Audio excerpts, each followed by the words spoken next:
So what's up, YouTube? I'm back. So the age-old question: how do you bid on accounts? Now, first off, let me acknowledge I'm in my car as usual. So if I'm not looking at the camera, that's why I need to look at where I'm going. That's the first thing, and that's pretty much it. All right, so let's get into that. How do you bid on accounts? Well, first off, I have to admit up front that I don't really have like the answer for it, because majority of my services are through the franchise. So, and always have been, even in my past experience in the business. So I'm not the greatest person to ask about this, but I do have a method that I do use, and I've used it on my commercial my residential account that I just got not too long ago, and then also I used it for two commercial accounts that I bid on, but I didn't get them. And then I also used it for a job I had years ago. It was a carpet cleaning job, and the same formula, as simple as this, and I got it from LinkedIn. All you do, and it's easier to do this if you have an experience, but all you do is walk the account. You set the appointment with the account that you're trying to get. Then also you're going to need a form, some type of walkthrough form that you can, so that way you can jot down notes such as, what type of flooring is it? Is it all carpet? Is it 50% carpet, 50% ceramic, or is it so you got to put that type of stuff up there. Also in that form you want to include, you can put square footage, but for my formula you might not even need it. But once you use this formula and you grow over time, that square footage can come in handy to help you bid future bids. So square footage. Also, you're going to need on that form, you want to indicate things like any irregular things that they want done in the account. For example, if they have glass going throughout the building, inside the building, they want you to clean, that's something regular that you might want to add on, because it's going to cost you extra time. So anything that's going to cost you extra time, you want to make sure you note that. All right. Also on that form, you're going to want to know how often do they want it cleaned. Is it Monday through Friday, or is it once a week, or however they want, so you want to, because that's going to be a factor into it. All right. So you get your form, you put your basic information up there. All right. So you set the appointment, you get your form together so you can have something to jot down your notes when you do your walkthrough. Then you go walk through and you're looking around, and the whole goal of the walkthrough is to figure out how long do you think it'll take you to clean that account. All right. So it's getting dark out here too. So once you figure out how long you think it is to clean that account, and when you walk through, you want to look at every little thing. I'm talking about.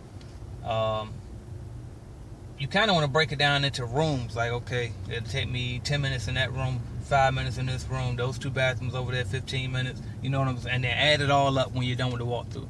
And once you add all of that time up, then you go multiply that time by your going rate. So for example, your going rate might be $27 an hour. So you take that time and you multiply that by $27 an hour, and that's your total for one clean. So if they want you to do it 5 days a week, you take that total that you just got and multiply that times 5 days a week, because they want it done 5 days a week. Now that's not it either. Then on top of that number, that's pretty much your base number right there. Then you turn around and add maybe $10 for supplies. And then on top of that, you might want to add like a fee for tax or something like that. But other than that, that's it. That's all you do. So you simply figure out how long it'll take you to clean it, and then multiply it by your going rate. Now, the question now becomes, how do you figure out what your going rate should be? Because you don't want to be too high or too low. Well, one thing that I was able to do is I can compare my total, what I came out with, to other accounts that I know exactly how much they're paying already. So for example, the accounts that I have with the franchise that I'm with, I just compare what I come up with, what they come up with. I'm usually closer in the ballpark. So that's how I can know that it's a decent a bid. Also, for residential accounts, something that I use, that a guy gave me a tip to do, is go to Angie's List and look at the quotes up there, because I saw some guys up there and they were charging. I could tell what they charged, and all I did was divide it by the time that they were offering it for, and I was able to figure out how much they were charging per hour. And I'm gonna tell you now, for the residential side, in my area, they aren't charged. The lowest number I saw up there was $43 an hour. So, and that's how I was able to figure out what to charge when I was bidding on my first residential property. Now, one thing that we all going to do when we first get to bidding, 9 times out of 10, you're probably going to underbid because you're so excited you want to get the account, and you don't want to overshoot it, and also because you're not even sure if you're worth the cost. Like you really haven't cleaned yet, really, so you're not even sure if you're gonna be worth the money. So you're trying to lowball. You're just trying to get some business and money, because that's what I did with the residential property. It was my first time doing residential, so I was like, you know what, I'm just gonna lowball it, and that's actually what I quoted them based off $27 an hour. And so once I finished, and she told me that how great I did, and she actually said that I was very detailed, is what she said. And so now that I know that, and I figured that was already my thought process going in anyway, because on my commercial side, I try to do a good job of being a detailed cleaner. So now that I know that, on my next bid, I will be charging upwards towards the $43 an hour on the next bid. So you just got to kind of play with it a little bit. Also, you can, again, join LinkedIn, because that's where I figured out this formula to get it from.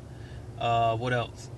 Ask other owners, other business owners in your area. Try to go to, I forgot what they call them, but it's like distribution centers, little cleaning franchise, wholesale distributors in your area. I forgot what they call. I wish I could tell you so you can Google it. But you might be able to figure it out just off of what I just said. But it's basically local companies that sell wholesale in bulk cleaning products, bathroom products, office supplies, stuff like that. And you go to those type of places, and you'll meet plenty of cleaning business owners around your neighborhood, and you can get their business card, pick their brain, and ask them how do they bid and all of that. So hopefully this was able to help you guys. I'll probably do another one with better lighting and at the house where I got my whiteboard, so I can give you a written example. For those of you who've emailed me in the past, you've already gotten that. So but again, I hope this was able to help you guys, and feel free to ask any questions. I thank you guys so much for commenting, liking, sharing, and watching, and subscribing. So thank you.